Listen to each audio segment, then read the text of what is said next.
اس کے طعنوں اور ظلم سہتے ہوئے مجھے 6 سال ہو چکے تھے اور وہ مجھے بانجھ کہہ کر پکارتی تھیں۔ ایک دن ان کی غیر موجودگی میں ان کی الماری کی خفیہ دراز کھلی رہ گئی۔ دراز میں مجھے کچھ میڈیکل رپورٹس ملیں۔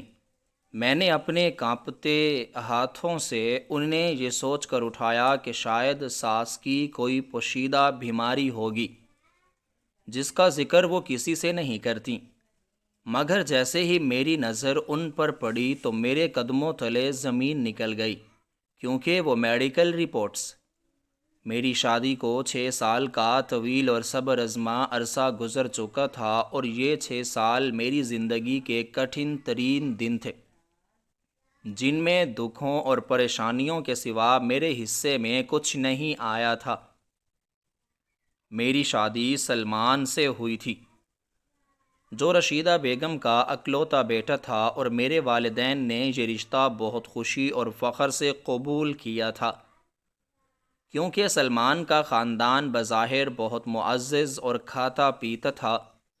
میری رخصتی کے وقت میری ماں نے مجھے گلے لگا کر نصیحت کی تھی کہ اب یہی گھر تمہاری دنیا ہے اور تم نے ہر حال میں اپنے شوہر اور ساس کی خدمت کرنی ہے۔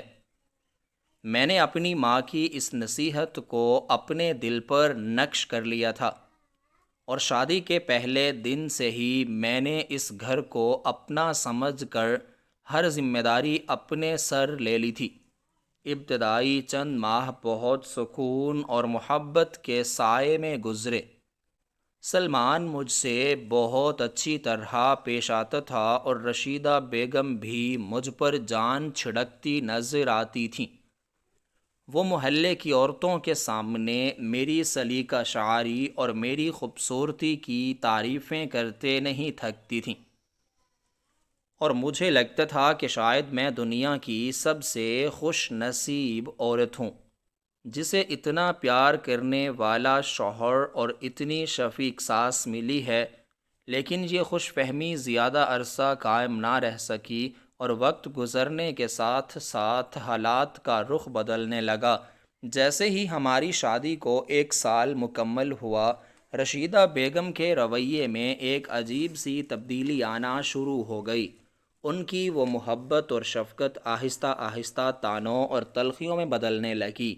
شروع میں وہ محلے کی دیگر عورتوں کی باتوں کا حوالہ دے کر مجھ سے پوچھتیں کہ کیا مجھے کوئی خوشخبری محسوس ہو رہی ہے، اور جب میں نفی میں سر ہلاتی تو ان کے ماتھے پر شکنیں پڑ جاتیں، اور وہ سارا دن مجھ سے اکھڑے اکھڑے انداز میں بات کرتیں۔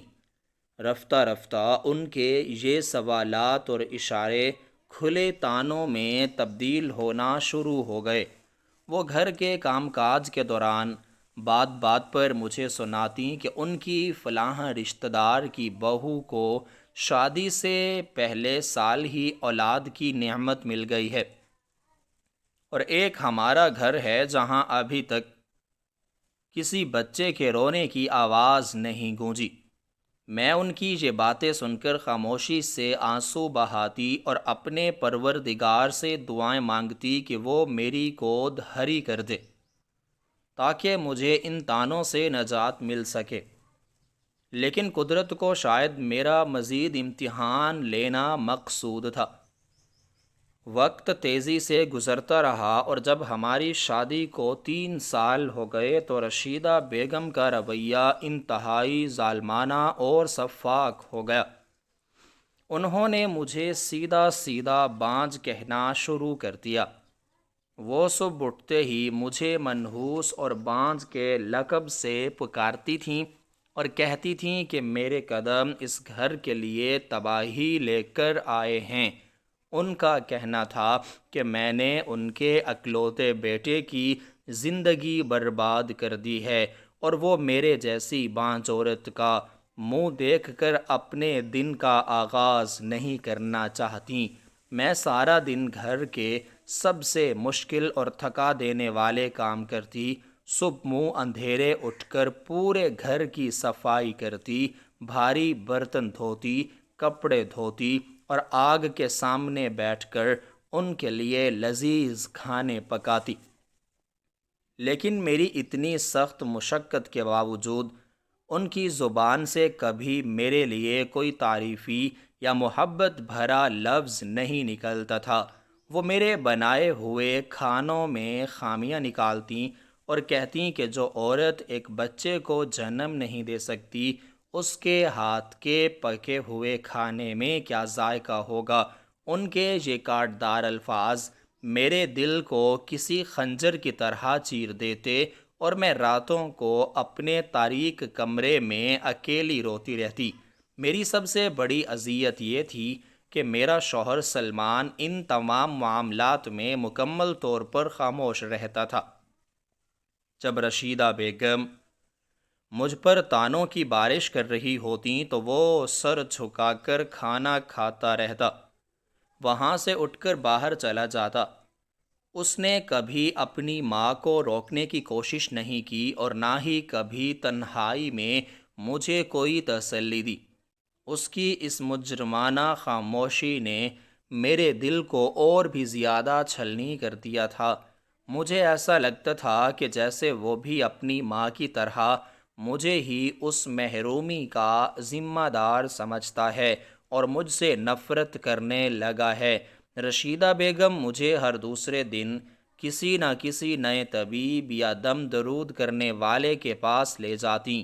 وہ مجھے زبردستی انتہائی کڑوی اور بدبودار جڑی بوٹیاں اور سفوف کھلاتیں، جنہیں کھا کر میرا معدہ خراب ہو جاتا اور مجھے قے آنے لگتی۔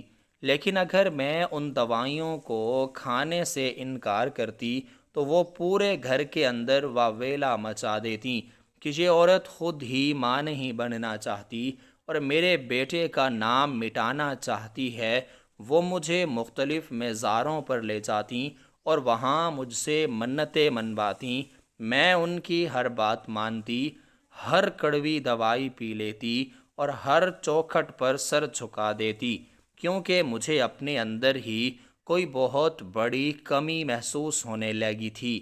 رشیدہ بیگم نے میرے ذہن میں یہ بات اتنی گہرائی تک بٹھا دی تھی کہ میں ہی وہ بدبخت اور نامکمل عورت ہوں جس کی وجہ سے اس گھر کا آنگن سونا ہے۔ میرے اپنے والدین بھی میری اس حالت پر بہت دکھی تھے۔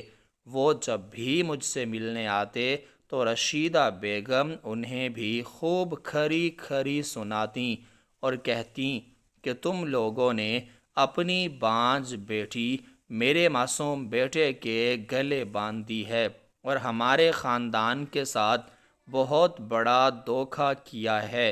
میرے بوڑھے اور کمزور والدین اپنا سر جھکا کر ان کی یہ ساری ذلت انگیز باتیں سنتے اور روتے ہوئے مجھ سے کہتے کہ بیٹی صبر کرو اور اللہ سے رو رو کر دعائیں مانگو کہ وہ تمہاری مشکل آسان کر دے۔ ان کے جانے کے بعد میں مزید کئی دن تک صدمے میں رہتی کہ میری وجہ سے میرے معزز والدین کو بھی اس قدر ذلیل ہونا پڑ رہا ہے۔ رشیدہ بیگم نے محلے بھر میں اور تمام رشتہ داروں میں یہ بات مشہور کر دی تھی کہ مجھ میں ہی کوئی پیدائشی نقص ہے جس کی وجہ سے میں کبھی ماں نہیں بن سکتی۔ عورتیں جب ہمارے گھر آتیں تو مجھے عجیب سی ہمدردی اور حقارت ملی جلی نظروں سے دیکھتیں۔ وہ آپس میں سرگوشیاں کرتیں اور مجھے عجیب و غریب ٹوٹکے بتاتیں۔ میں ان کی نظروں کی چبھن سے بچنے کے لیے کچن میں چھپ جاتی اور اپنے آنسوؤں کو اپنے دوپٹے میں جذب کرتی رہتی۔ 6 سال کا یہ طویل اور اذیت ناک عرصہ مجھ پر کسی قیامت سے کم نہیں گزرا تھا۔ میں اپنی تمام تر جوانی اور اپنی تمام خوشیاں اس گھر کی 4 دیواری میں دفن کر چکی تھی۔ میری آنکھوں کے گرد گہرے سیاہ حلقے پڑ چکے تھے اور میرا وزن انتہائی کم ہو گیا تھا۔ میں نے خود کو ایک مجرم تسلیم کر لیا تھا جو بس اپنے گناہوں کی سزا کاٹ رہا ہے۔ رشیدہ بیگم نے اب کھلم کھلا سلمان کی دوسری شادی کی باتیں بھی شروع کر دی تھیں۔ وہ اکثر سلمان سے کہتیں کہ وہ اس بانجھ عورت کو طلاق دے دے یا اسے میکے چھوڑائے تاکہ وہ اس کی شادی اپنی کسی جوان بھتیجی یا دور کی رشتہ دار سے کروا سکیں جو اس گھر کو ایک وارث دے سکے۔ سلمان ان کی یہ باتیں سن کر خاموش رہتا، لیکن اس کی آنکھوں میں مجھے اپنے لیے کوئی ہمدردی نظر نہیں آتی تھی۔ مجھے ہر وقت یہ خوف کھائے جاتا تھا کہ کسی بھی دن سلمان مجھے طلاق دے کر اس گھر سے نکال دے گا اور میں اپنے بوڑھے والدین پر ایک بوجھ بن جاؤں گی۔ اس خوف نے میری راتوں کی نیندیں مکمل طور پر اڑا کے رکھی ہوئی تھیں، اور میں رات بھر مصلح پر بیٹھ کر اللہ کے حضور سجدہ ریز رہتی اور گڑ گڑا کر اپنے لیے معافی اور اولاد کی بھیک مانگتی۔ آج کا دن بھی میرے لیے ویسا کا ویسا ہی تھا جیسا پچھلے 6 سالوں کا ہر دن ہوتا تھا۔ صبح سویرے میں نے اٹھ کر گھر کا سارا کام کیا اور ناشتہ تیار کر کے رشیدہ بیگم اور سلمان کے سامنے رکھا۔ سلمان ناشتہ کر کے اپنے کام پر چلا گیا اور رشیدہ بیگم نے مجھے بتایا کہ انہیں آج شہر کے دوسرے حصے میں اپنی کسی پرانی سہیلی کے گھر ایک انتہائی اہم تقریب میں جانا ہے اور انہیں وہاں سے واپسی پر رات ہو جائے گی۔ انہوں نے مجھے سختی سے ہدایت کی کہ میں ان کی غیر موجودگی میں ان کے کمرے کی پوری طرح سے صفائی کروں اور ان کے کپڑوں کو استری کر کے الماری میں ترتیب سے رکھوں۔ میں نے ان کے جانے کے بعد سکھ کا ایک گہرا سانس لیا، کیونکہ کم از کم آج کے دن مجھے ان کے زہریلے طعنوں اور ان کی ڈانٹ ڈپٹ سے کچھ دیر کے لیے نجات مل گئی تھی۔ میں نے گھر کے باقی تمام کام سمیٹے اور پھر صفائی کا کپڑا لے کر رشیدہ بیگم کے کمرے میں داخل ہو گئی۔ ان کا کمرہ بہت بڑا اور سامان سے بھرا ہوا تھا۔ وہاں ایک بہت بڑی اور پرانی وضع کی لکڑی کی الماری رکھی تھی جس میں وہ اپنے تمام قیمتی کپڑے اور دیگر ضروری اشیاء رکھتی تھیں۔ وہ اس الماری کو ہمیشہ تالا لگا کر رکھتی تھیں اور اس کی چابی اپنے گلے میں لٹکے ہوئے ایک موٹے دھاگے میں باندھ کر رکھتی تھیں۔ لیکن آج شاید وہ تقریب میں جانے کی جلدی اور بدحواسی میں الماری کو تالا لگانا بھول گئی تھیں۔ میں نے صفائی کرتے ہوئے جب الماری کے دروازے کو صاف کرنے کے لیے کپڑا پھیرا تو وہ ہلکے سے دباؤ سے ہی پیچھے کی طرف کھل گیا۔ میں نے حیرت سے اس کھلی ہوئی الماری کو دیکھا، کیونکہ پچھلے 6 سالوں میں نے کبھی اس الماری کو یوں کھلا ہوا نہیں دیکھا تھا۔ میں نے سوچا کہ میں جلدی سے ان کے بکھرے ہوئے کپڑوں کو تہہ کر کے رکھ دوں تاکہ وہ واپس آ کر مجھ پر صفائی نہ کرنے کا الزام نہ لگائے۔ میں نے الماری کے نچلے حصوں کو صاف شفاف کرنا شروع کیا۔ وہاں کپڑوں کے نیچے ایک چھوٹی سی اور انتہائی پوشیدہ دراز بنی ہوئی تھی جو عام طور پر نظر نہیں آتی تھی۔ آج وہ خفیہ دراز بھی تھوڑی سی کھلی رہ گئی تھی اور اس کے اندر سے کچھ موٹے اور پرانے لفافے باہر کی طرف کو جھانک رہے تھے۔ میری نظر جب ان لفافوں پر پڑی تو میرے دل میں ایک عجیب سا نامعلوم تجسس پیدا ہوا۔ میں عموماً کسی کی ذاتی چیزوں کو ہاتھ لگانے سے گریز کرتی تھی اور خاص طور پر رشیدہ بیگم کی چیزوں کو تو چھونے سے بھی ڈرتی تھی، لیکن اس وقت اس کھلی ہوئی دراز اور ان لفافوں نے میری توجہ اپنی جانب کھینچ لی۔ میں نے اپنے دل میں سوچا کہ شاید رشیدہ بیگم کی کوئی پوشیدہ اور موذی بیماری ہوگی جس کا ذکر وہ مجھ سے یا پھر سلمان سے نہیں کرتی، اور یہ ان کے اسی علاج اور تشخیص کے کاغذات ہوں گے۔ مجھے ان پر ایک لمحے کے لیے ترس بھی آیا کہ وہ بڑھاپے میں کسی اکیلے پن یا کسی بیماری کا شکار ہیں اور اپنی انا کی وجہ سے کسی کو بتاتی نہیں ہیں۔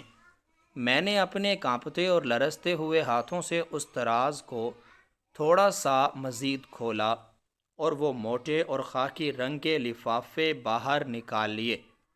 وہ لفافے کافی پرانے لگ رہے تھے اور ان پر شہر کے سب سے بڑے اور مہنگے شفا خانے کی مہر بھی ثبت تھی۔ میں نے انتہائی احتیاط سے پہلے لفافے کو کھولا اور اس کے اندر موجود کاغذات کو باہر نکالا۔ میری دھڑکن بے اختیار تیز ہو رہی تھی اور مجھے ایسا لگ رہا تھا کہ میں کوئی بہت بڑا گناہ کر رہی ہوں، لیکن میرا تجسس میرے خوف پر غالب آ چکا تھا۔ میں نے جب اس کاغذ کو کھول کر اس پر لکھی ہوئی تحریر پر نظر دوڑائی تو مجھے اپنی آنکھوں پر بالکل بھی یقین نہیں آیا۔ وہ طبی دستاویزات رشیدہ بیگم کی کسی بیماری کے نہیں تھے اور نہ ہی ان پر ان کا کوئی نام درج تھا، بلکہ اس کاغذ کے بالکل اوپر انتہائی واضح اور جلی حروف میں میرے شوہر سلمان کا نام لکھا ہوا تھا اور اس کے ساتھ اس کی اس وقت کی عمر درج تھی جب ہماری شادی کو ابھی 6 ماہ ہی ہوئے تھے۔ میرے دل کی دھڑکن ایک لمحے کے لیے رک گئی اور میرے پورے جسم میں ایک سنسناہٹ سی توڑ گئی۔ میں نے جلدی جلدی ان کاغذات کو مزید غور و فکر سے پڑھنا شروع کیا۔ وہ سلمان کے ایک انتہائی تفصیلی اور گہرے چیک اپ کے کاغذات تھے جو شہر کے ایک بہت بڑے اور نامور ڈاکٹر نے جاری کیے تھے۔ میں نے جب اس تشخیص نامے کے بالکل آخری حصے پر لکھی ہوئی ڈاکٹر کی حتمی رائے کو پڑھا تو میرے قدموں تلے سے زمین مکمل طور پر کھسک گئی اور میرے کانوں میں سائیں سائیں کی آوازیں آنے لگیں۔ اس کاغذ پر ڈاکٹر نے انتہائی واضح اور دو ٹوک الفاظ میں لکھا تھا کہ سلمان پیدائشی طور پر ایک ایسی پیچیدہ اور لا علاج خامی کا شکار ہے جس کی وجہ سے وہ اپنی پوری زندگی میں کبھی بھی باپ بننے کی صلاحیت نہیں رکھ سکتا، اور اس خامی کا دنیا کے کسی بھی ہسپتال میں کوئی علاج موجود نہیں ہے۔ یہ الفاظ پڑھ کر میرے دماغ میں جیسے کوئی زوردار دھماکہ ہوا اور میری آنکھوں کے سامنے ایک گہرا اور خوفناک اندھیرا چھا گیا۔ میرے ہاتھوں سے وہ کاغذات چھوٹ کر فرش پر گر گئے اور میں خود بھی بے جان ہو کر وہیں قالین پر گر پڑی۔ میرا پورا وجود برف کی طرح ٹھنڈا پڑ چکا تھا اور میرا سانس میرے گلے میں اٹک گیا تھا۔ مجھے ایسا محسوس ہو رہا تھا جیسے کسی نے میرا دل نکال کر اسے زور سے کچل دیا ہو۔ میں ان کاغذات کو پھٹی ہوئی آنکھوں سے دیکھ رہی تھی اور میرے ذہن میں پچھلے 6 سالوں کا ایک ایک لمحہ، ایک ایک تانا اور ایک ایک آنسو کسی فلم کی طرح چلنے لگا۔ وہ عورت جو پچھلے 6 سالوں سے دن رات مجھے بانجھ کہہ کر پکارتی تھی، جو مجھے منحوس اور بدبخت قرار دیتی تھی، جس نے میری زندگی کو ایک بدترین جہنم بنا دیا تھا، وہ دراصل شروع دن سے ہی اس انتہائی بھیانک اور لرزہ خیز سچائی سے پوری طرح واقف تھی کہ اس کے اپنے بیٹے میں پیدائشی طور پر وہ کمی ہے جس کی وجہ سے ہم کبھی اولاد کی نعمت سے سرفراز نہیں ہو سکتے۔ وہ جانتی تھی کہ اس کا بیٹا عمر بھر کے لیے محروم ہے، لیکن اس نے اپنے بیٹے کا یہ بہت بڑا اور شرمناک نقص چھپانے کے لیے میرا سودا کیا تھا۔ اس نے انتہائی چالاکی اور صفاکی سے میری زندگی کو تباہ کیا، میری جوانی کو عذاب میں ڈالا اور سارا ملبہ میرے سر پر ڈال کر مجھے دنیا کی نظروں میں ایک مجرم بنا دیا۔ میں نے کانپتے ہاتھوں سے وہ کاغذات دوبارہ اٹھائے اور ان کے ساتھ رکھے ہوئے دیگر لفافوں کو بھی کھولا۔ ان الفاظوں میں بھی وہی پرانی تشخیص اور مختلف ڈاکٹروں کی وہی حتمی آراء موجود تھیں جو اس بات کی مکمل اور غیر متزلزل تصدیق کر رہی تھیں کہ سلمان ہی اصل میں بانجھ ہے، اور اس بات کا علم رشیدہ بیگم کو ہماری شادی کے فوراً بعد ہی ہو گیا تھا، جب وہ اسے کسی بہانے سے ہسپتال لے کر گئی تھیں۔ میں سوچ رہی تھی کہ کوئی عورت اور کوئی ساس اتنی ظالم، اتنی شفاق اور اتنی پتھر دل کیسے ہو سکتی ہے کہ وہ اپنے خون کا عیب چھپانے کے لیے کسی دوسرے کی معصوم اور بے گناہ بیٹی کی پوری زندگی کو یوں بے دردی سے موت کے گھاٹ اتار دے۔ اس نے مجھ سے میری عزت نفس چھین لی، میرے والدین کو ذلیل کیا، مجھے در در کی خاک چھاننے پر مجبور کیا، اور مجھے ایسے زہریلے طعنے دیے جو میری روح تک کو زخمی کر چکے تھے۔ میرا شوہر سلمان بھی اس سارے مکروہ اور غلیظ کھیل میں اپنی ماں کا مکمل طور پر برابر کا شریک تھا۔ وہ بھی جانتا تھا کہ اصل خامی اس کے اپنے اندر موجود ہے، لیکن اس نے بھی اپنی مردانگی کی جھوٹی انا اور اپنی ماں کے خوف سے کبھی سچ بولنے کی ہمت نہیں کی۔ اس نے مجھے روزانہ ذلیل ہوتے دیکھا، میری خاموش آہوں اور میرے بہتے ہوئے آنسوؤں کو دیکھا، لیکن اس کے دل میں کبھی کوئی رحم نہیں آیا۔ اس نے مجھے اس معاشرے کی نظروں میں ایک بانجھ عورت بننے دیا تاکہ اس کا اپنا بھرم اور اس کی اپنی جھوٹی عزت قائم رہ سکے۔ میرے اندر ایک ایسا شدید اور غضبناک آگ بھڑک اٹھی تھی جس کے شعلے میرے پورے وجود کو جلا رہے تھے۔ میرا دل چاہ رہا تھا کہ میں چیخ چیخ کر پوری دنیا کو یہ کاغذات دکھاؤں اور انہیں بتاؤں کہ میں بانجھ نہیں ہوں، بلکہ وہ شخص بانجھ ہے جس کی ماں مجھے گالیاں دیتی ہے۔ میں نے 6 سال تک جس محرومی کا بوجھ اپنے کندھوں پر اٹھائے رکھا، وہ بوجھ میرا تھا ہی نہیں۔ میں نے ان کاغذات کو سختی سے اپنی مٹھی میں دبوچ لیا، اور میری آنکھوں سے غصے، دکھ اور شدید نفرت کے آنسو بھی بہنے لگے۔ میں نے وہ تمام لفافے اور وہ تمام ثبوت اپنے دوپٹے میں چھپا لیے اور الماری کو اسی طرح واپس بند کر دیا۔ میں جانتی تھی کہ اب مجھے اس گھر میں ایک لمحہ بھی مزید نہیں گزارنا۔ میری برداشت اور میرے صبر کا پیمانہ مکمل طور پر چھلک چکا تھا۔ میں نے فیصلہ کر لیا تھا کہ اب میں کسی صورت اس ظالم اور مکار عورت کے طعنے نہیں سنوں گی، اور نہ ہی اس بزدل اور دھوکے باز شوہر کے ساتھ اپنی مزید زندگی کو برباد کروں گی۔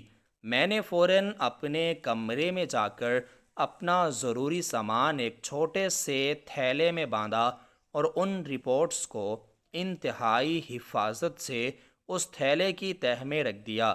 میرا دل اب کسی خوف سے آزاد ہو چکا تھا۔ مجھے اب نہ تو طلاق کا ڈر تھا اور نہ ہی معاشرے کی باتوں کا، کیونکہ میرے پاس میری بے گناہی اور ان کے ظلم کا سب سے بڑا اور ٹھوس ثبوت موجود تھا۔ میں نے دروازہ کھولا اور اس خونی اور غلیظ گھر کی دہلیز کو ہمیشہ کے لیے پار کر لیا۔ میری منزل اب میرا وہ غریب لیکن پرسکون میکہ تھا جہاں میرے بوڑھے والدین میرا انتظار کر رہے تھے۔